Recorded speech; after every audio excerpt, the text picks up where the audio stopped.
Well, what a great pleasure it is to welcome to What's Next a friend our career paths have crossed many, many times.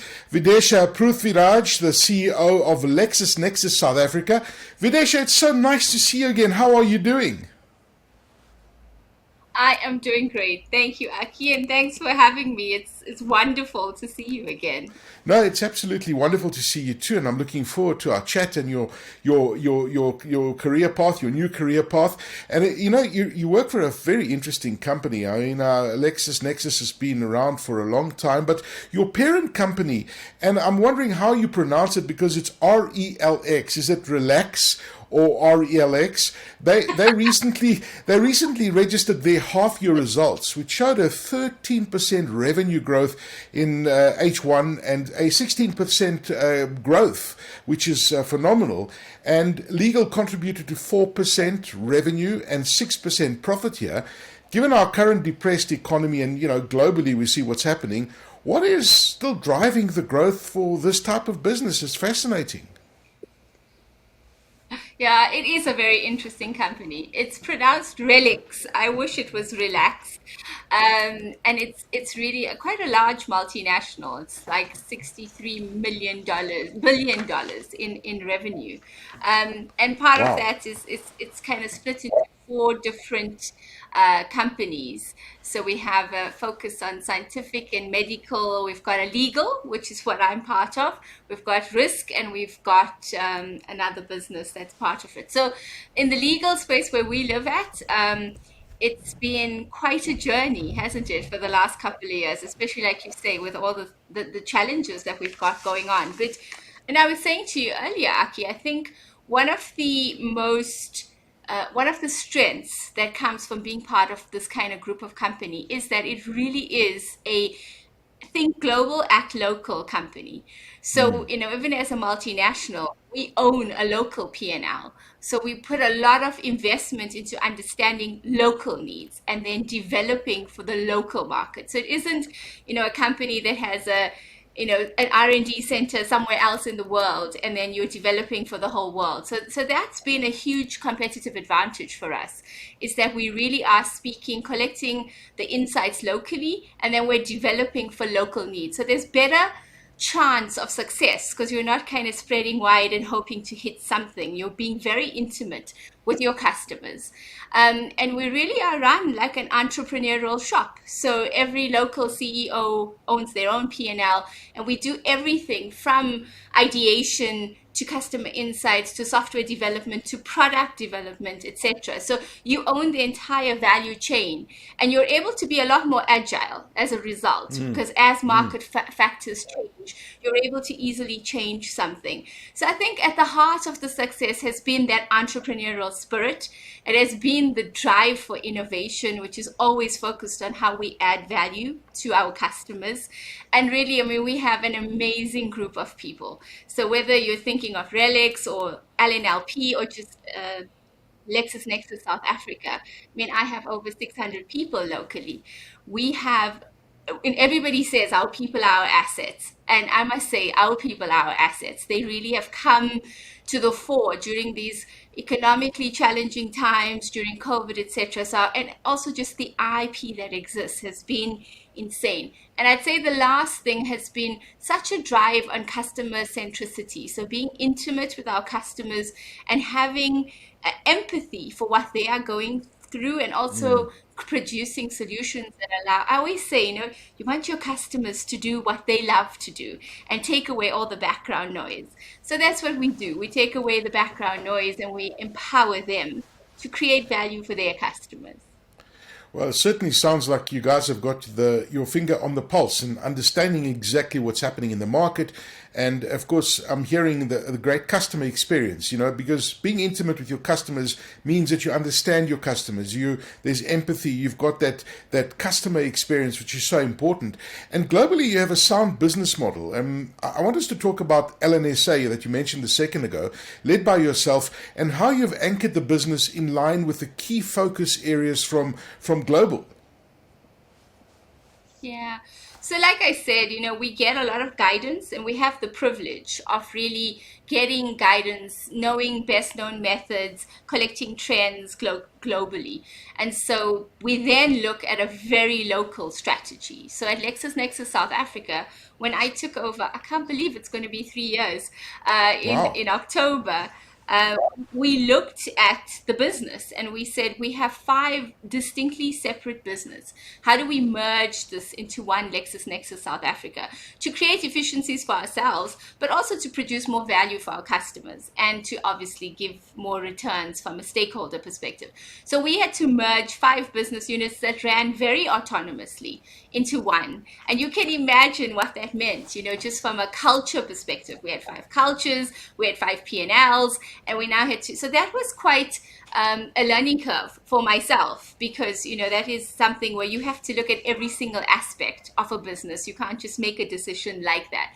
So the strategy was to merge it and then to really form one company that we could go to market with, which we did. And we have three product lines, which really focuses on research. We focus on risk and compliance, and we focus on workflow solutions. We also have an academic business, which is what the old LexisNexis was known for. So we've really had to, from a strategy perspective, pull together and then use the guidance and the support that we get globally to understand some of the, a lot of these multinationals have some very good processes and procedures. So, I'm always a fan of saying, let's not reinvent the wheel, let's use what we have. So we've almost had the best of both worlds, where we get to be entrepreneurs locally, and then we've had support from a global perspective as well.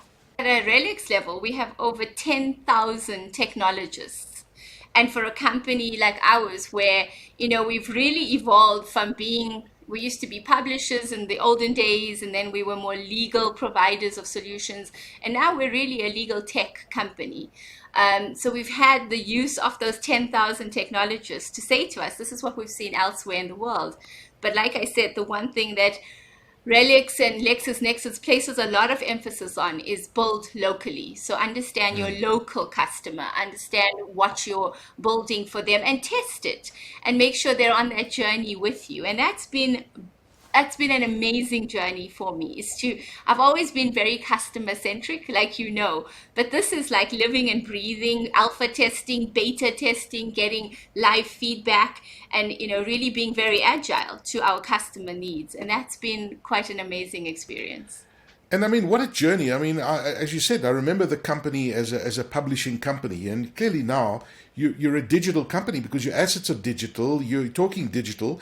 And what a time that you took over the organization in South Africa, which was now 3 years, as you said. But, in a year of 2019 where, there was so much happening, and there was, a thriving economy, to the impact that COVID has had globally and in South Africa, and to kind of navigate through these challenging times, as we know. I mean, those first 6 months of COVID from March in 2020, we know the impact that's had to the economy. So you've really done and achieved so much in both your personal and professional capacity. And I remember reading one of your quotes. So you said that the term work-life balance is an anomaly in itself, and it means that we see the two roles as very separate, right? And you identify yourself not through roles, but through what you achieve in life as a whole. So tell me, with this in mind, what drives you, Videsha? And I know you, so you can't try and pull the wool over my eyes, because I know you from Intel days, I know you from Microsoft days as an executive.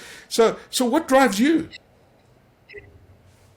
You know me, Aki. It's all about impact, and I think as you grow older, which has been happening, you want to have a legacy. So I always say you've got to leave the world better than you found it, and so that is really, if you ask me what I'm about, it's from a Videsha perspective. It's about having impact, whether it's in the lives of my children, the work that I do, the communities we serve. It's really about how do we move forward. And from a philosophy of leadership, I've always been one that's about servant leadership. I do believe that one of my purposes in life is to really help other people unearth and fulfill their their potential. And for me, working for a company has become all about the impact. So at LexisNexis, for example, the thing that really drew me to LexisNexis was advancing the rule of law, which is the North Star at LexisNexis. It really informs everything that we do. And during those very trying COVID times, it was really a baptism of fire, Aki, because I started a new role. I had to figure out how to move this company to being more digital, change the culture, etc. And then we had COVID on top of it. But it was really a blessing in disguise for LexisNexis South Africa, because it forced us to come together. It forced us to really optimize our resources. And then we crafted a vision, a shared vision for LexisNexis South Africa. And we said that we are all about enhancing the potential of the African continent by advancing the rule of law. And that is something that informs everything that we do. And that is what really drives impact every day, whether it's with our customers, whether it's with the African continent, governments, whoever we work with. It's about creating impact at the end of the day. And that's what really fulfills me. As you know, I've always found these little projects. And I always say that when you have a position of power, it is your duty to use that platform to figure out how you better things for society, countries, governments, customers, etc. And if you don't, then it's just a misuse of that platform. Wow, that's so inspirational. I mean, and of course, we know that servant leadership, as you touched on, is the core to any company culture, and we know how that works. And I guess what I'm also hearing from you through this period, and it's so interesting how many other CEOs reflect in a similar manner, that the moment you feel vulnerable and the moment you feel uncomfortable, as we all did during this COVID time in the beginning especially, that's what brings the best in us. It pulls us together, and it really brings the best in us, because we're forced to change, we're forced to do things differently, and we're forced to evolve whatever we're doing in our lives, whether it be as a CEO like yourself, in our personal lives. And I guess that vulnerability is what brings the best in us. Now, I'm excited about the LexisNexis CEO series, and it sounds like a really exciting new concept. Can you tell us a little bit more about this project that you will be launching, and why you think there's a need for it? Why is this happening right now, this LexisNexis CEO series? Tell us about it. We kind of sat back and we reflected, and I think a lot of what we did during the trying times of COVID, and even this year when we had, when they had the civil unrest, this year we had the floods in Durban. We've been at the receiving end of quite a few challenges as a business, and we thought all businesses have been at this receiving end. And how do we create a platform, once again, where people can share and learn from each other? We want to bring people together and find ways where we're able to empower and inspire upcoming leaders by listening to, I always say, you can't make all the mistakes that are possible yourself, so learn from others. So we're creating a platform for that, where we really look at, when they talk about conscious capitalism, because the world has really changed. And for South Africa and the African continent, our worlds have probably changed a lot more than other parts of the world. And so it's been compounded for us. And we're kind of talking about how do we, since the world has changed, how does business need to change in order to not just react, but respond to not just the challenges, but the opportunities that this brings. So we talk about, businesses that have a higher purpose. What does that mean? We talk about how do we make sure that we have a focus on stakeholder and not shareholder orientation. We'll talk about conscious leadership, authentic leadership. What does that really mean? How do you bring that to work for yourself and for the companies that we run? And then, of course, it's about culture and management, and all the things that really need to be focused on moving forward. So we're hoping to create that kind of sharing space where we can share how do businesses thrive, learn a little, cry a little, and really move forward with more than we had previously when I think the world has shown us that with all the challenges, whether it's economic, social, technological, political, etc., there's no one company that has all the answers. So we're going to have to come together and figure out how we do this in a shared vision kind of way. And so Oh, that's what I'm hoping to achieve with oh, that series. sounds I'm absolutely going to awesome. have you on the series, Aki. I'm I'm looking going to forward to it. invite you because you're I'm the looking person forward to that's it. always interviewing. I'm You're looking. always interviewing us, so it's time we learn from you. Now, listen, I'm looking forward to it. And, I think that at the end of the day, we all need the inspiration. We all learn from others. And ultimately, what all of this does is it just makes all of us better people, and the learnings we apply to our lives every day. And ultimately, it's going to make this country a better place once we start moving in that direction. So it's all positive and great energy there. And thank you very much. And I'm looking forward to that. I'm looking forward to this particular series. Videsha Proothveerajh, CEO at LexisNexis South Africa. It's so good to see you again. And I'm looking forward to that series. And thank you very much for your time. Oh, thank you, Aki. It's always an honor. Thank you.